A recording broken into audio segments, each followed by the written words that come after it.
نے بیل کینسلیشن دائر کی تھی بشا بی بی کے خلاف، جس میں ان کے ساتھ یکجہتی کے طور پہ ہم حاضر ہوئے،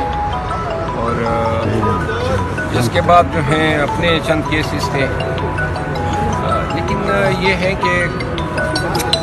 کل سے یہ دیکھ رہے ہیں کہ کچھ حضرات جو ہیں وہ چینلز کو جو ہیں استعمال کر رہے ہیں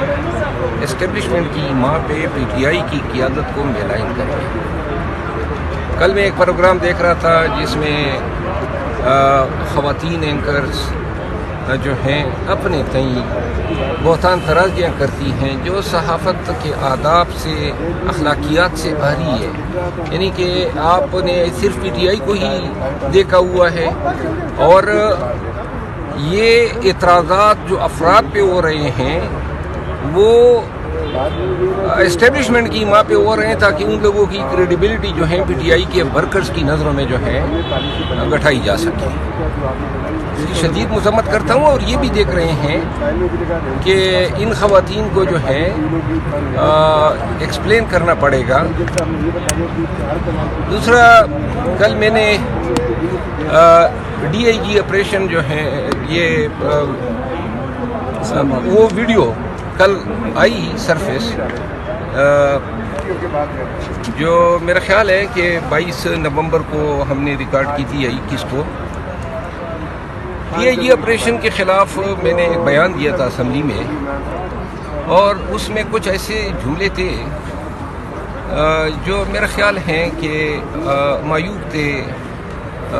اور مجھے نہیں کہنے چاہیے تھے، کیونکہ بعد میں مجھے پتہ چلا جن حلقوں میں یہ اضلاع میں ڈی پی او رہا ہے، پی ٹی آئی کے جو ایم این اے تھے وہ آئے، انہوں نے بتایا کہ جی یہ ان کا رویہ بڑا اپ ٹو دا مارک تھا ان کے ساتھ. اور بلکہ کسی نے بتایا بکر میں جب حمزہ وزیر اعلیٰ تھے تو یہ بکر میں ڈی پی او تھا، تو وہاں پریشر کے باوجود پی ٹی آئی کا امیدوار جیتا تھا. یعنی جو بھی تھا، لیکن میں پھر جب گیا ان کے پاس دفتر، تو وہاں میں نے پھر ان کو کہا، میں نے کہا کہ آپ میرے ساتھ کھڑے ہو جائیں، کیونکہ آپ کو شرمندگی ہوئی ہوگی، آپ کو جو ہے پریشانی ہوئی ہوگی، اور میں نہیں چاہتا تھا. ہمارا کبھی ہم نے پولیس سے فیور نہیں مانگا ہے، ابھی بھی انہوں نے مجھ پہ اس ملاقات کے بعد 15 پرچے کیے. ہمیں کوئی نیکی چاہیے نہیں، لیکن یہ ہے کہ اپنے اعمال میں اگر کسی صحافی کی ہم کوئی خدا نخواستہ ان کے ساتھ کوئی بدتمیزی کر لیتے ہیں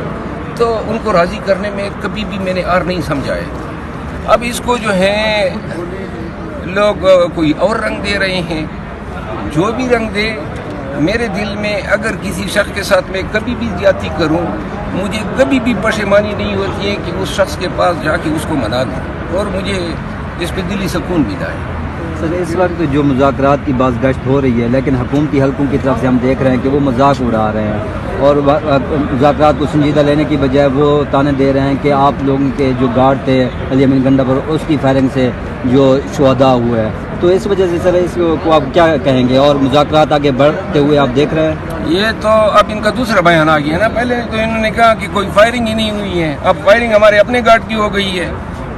آن ریکارڈ ہے، جب علی امین خان آ رہے تھے تو اس کے تمام گارڈ نے اپنا اسلحہ پولیس لائن میں جمع کیا تھا. میں ان کے ساتھ گاڑی میں تھا، اور انہوں نے کمیونیکیٹ کیا کہ جی ہم نے اپنا اسلحہ، اور اتنے ہزاروں کیمرے تھے. دن میں اس کا قافلہ جو ہے وہ اسلام آباد کی طرف روانہ ہوا، اور پھر دوسرا دن، پھر تیسرا دن، پھر اسلام آباد کے بیچ جب ان کا قافلہ چل رہا ہے، ہمارا قافلہ چل رہا ہے، تو آپ دیکھ لیں کوئی ایک گارڈ سے کوئی رائفل دکھا دے. سارے گارڈ غیر مسلح تھے. تو لہٰذا یہ بہتان ترازیاں کہ ہم نے اپنے گارڈ کو، ہم نے سنائپر بٹھا دیے، ہم نے اپنے ورکر کو مارا، ہم نے اپنا جلسہ منتشر کر دیا، اس میں کوئی لاجک، کوئی منطق کی بات ہی نہیں ہے. یہ اسکرین پہ بیٹھ کے ڈٹائی سے جھوٹ بولنے کے ماہر ہیں. ان کے بازارہ شرم اگر کوئی چیز ہوتی جو ان کے پاس ہے ہی نہیں. کبھی تو خدا کے بندے اللہ کی رضا کے لیے بھی سچ بول لیا کریں. کبھی مینڈیٹ پہ انہوں نے کوئی سچ بات کی ہے. شروع ہونے والا والے ہیں تھرو اسپیکر یا صادق؟ دیکھیے ایاز صادق صاحب جو ہیں پاکستان مسلم لیگ نون میں ایک ایسی شخصیت ہیں جس کو پی ٹی آئی کے بہت سارے پارلیمنٹیرین کی دوستی کا شرف بھی ہے، ایک انتہائی نفیس انسان ہے اور ہم اس پہ اعتماد بھی کرتے ہیں، خصوصاً جب ہمیں پارلیمنٹ کے سامنے سے اٹھایا تو انہوں نے جس طریقے سے ہماری داد رسی کی، اور وہ ہمارے اسد قیصر صاحب کے بڑے اچھے دوست ہیں، تو اگر وہ درمیان میں ایک پل کا کردار ادا کر رہے ہیں تو یہ وہ واحد شخصیت ہیں نون کی طرف سے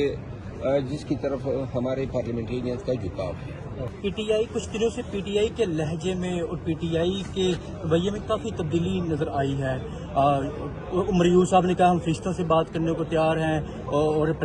بیرسٹر گوہر صاحب کہہ رہے ہیں کہ ہم ہر کسی سے بات کرنے کو تیار ہیں، مگر ایسا لگ رہا ہے کہ جو وزراء ہیں اسحاق ڈار صاحب اور عطا طارر صاحب وہ تو 9 مئی پہ دھول پڑنے نہیں دے رہے، وہ کہہ رہے ہیں کہ 9 مئی پہ پہلے بات ہوگی، پی ٹی آئی اس کی طرف کنڈینیشن کرے تو پھر آگے مذاکرات شروع ہوں گے۔ Normally power talks to power کرتی ہیں، کیا P T I us situation میں کوئی مذاکرات کے ضرور کچھ حاصل گین کر سکتی ہے؟ جن کے آپ نے نام بتائے یہ حضرات خود فارم 47 پہ منتخب ہو کر ایوانوں میں آئے ہیں اور ان کو علم ہی نہیں ہے۔ جو وزیر اطلاعات ہیں ان کو یہ سوچنا چاہیے، کل میں اس کو سن رہا تھا شاہ زیب خانزادہ کے ساتھ پروگرام میں تھا، تو ان کے لہجے میں کبھی بھی ہم نے بس وہی لگاتار رٹے ہوئے بیان 9 مئی 9 مئی 9 مئی، کوئی اور بات ہے ہی نہیں، نہ ان کے پاس کوئی دلیل ہے نہ کوئی منطق ہے۔ 9 مئی اور 9 مئی کے بعد سے آج تک کیا کیا انسانی حقوق کے ساتھ، عدلیہ کے ساتھ، پاکستان کے قوانین کے ساتھ، پاکستان کے عوام کے ساتھ؟ تو لہذا ہمیں جو آپ نے بات کی نا کہ فرشتوں کے ساتھ، آپ عمر خان نے کہا آپ لوگ فرشتے لے آئیں کہیں آسمان سے اگر کوئی مل جائیں، ہمیں تو ادھر انسان ہی نہیں مل رہے ہیں۔ چینلز کو جو ہیں استعمال کر رہے ہیں اسٹیبلشمنٹ کی ماں پہ پی ٹی آئی کی قیادت کو میلائن کر کے۔ کل میں ایک پروگرام دیکھ رہا تھا جس میں خواتین اینکرز جو ہیں اپنے کئی بہتان ترازیاں کرتی ہیں جو صحافت کے آداب سے، اخلاقیات سے عاری ہے، یعنی کہ آپ نے صرف پی ٹی آئی کو ہی دیکھا ہوا ہے، اور یہ اعتراضات جو افراد پہ ہو رہے ہیں وہ اسٹیبلشمنٹ کی ماں پہ ہو رہے ہیں تاکہ ان لوگوں کی کریڈیبلٹی جو ہے پی ٹی آئی کے ورکرز کی نظروں میں جو ہے گٹھائی جا سکے۔ اس کی شدید مذمت کرتا ہوں، اور یہ بھی دیکھ رہے ہیں کہ ان خواتین کو جو ہے ایکسپلین کرنا پڑے گا۔ دوسرا، کل میں نے ڈی آئی جی آپریشن جو ہے یہ وہ ویڈیو کل آئی سرفیس، جو میرا خیال ہے کہ 22 نومبر کو ہم نے ریکارڈ کی تھی یا 21 کو۔ یہ آپریشن کے خلاف میں نے ایک بیان دیا تھا اسمبلی میں، اور اس میں کچھ ایسے جملے تھے جو میرا خیال ہے کہ معیوب تھے اور مجھے نہیں کہنے چاہیے تھے، کیونکہ بعد میں مجھے پتہ چلا جن حلقوں میں یہ اضلاع میں ڈی پی او رہا ہے پی ٹی آئی کے جو مینیجر تھے وہ آئے، انہوں نے بتایا کہ جی یہ ان کا رویہ بڑا اپ ٹو دا مارک تھا ان کے ساتھ، اور بلکہ کسی نے بتایا بکر میں جب حمزہ وزیر اعلیٰ تھے تو یہ بکر میں ڈی پی او تھا تو وہاں پریشر کے باوجود پی ٹی آئی کا امیدوار جیتا تھا۔ یعنی جو بھی تھا، لیکن میں پھر جب گیا ان کے پاس دفتر تو وہاں میں نے پھر ان کو کہا، میں نے کہا کہ آپ میرے ساتھ کھڑے ہو جائیں کیونکہ آپ کو شرمندگی ہوئی ہوگی، آپ کو جو ہے پریشانی ہوئی ہوگی، اور میں نہیں چاہتا تھا۔ ہمارا کبھی ہم نے پولیس سے فیور نہیں مانگا ہے، ابھی بھی انہوں نے مجھ پہ اس ملاقات کے بعد 15 پرچے کیے، ہمیں کوئی نیکی چاہیے ہی نہیں، لیکن یہ ہے کہ اپنے اعمال میں اگر کسی صحافی کی ہم کوئی خدا نخواستہ ان کے ساتھ کوئی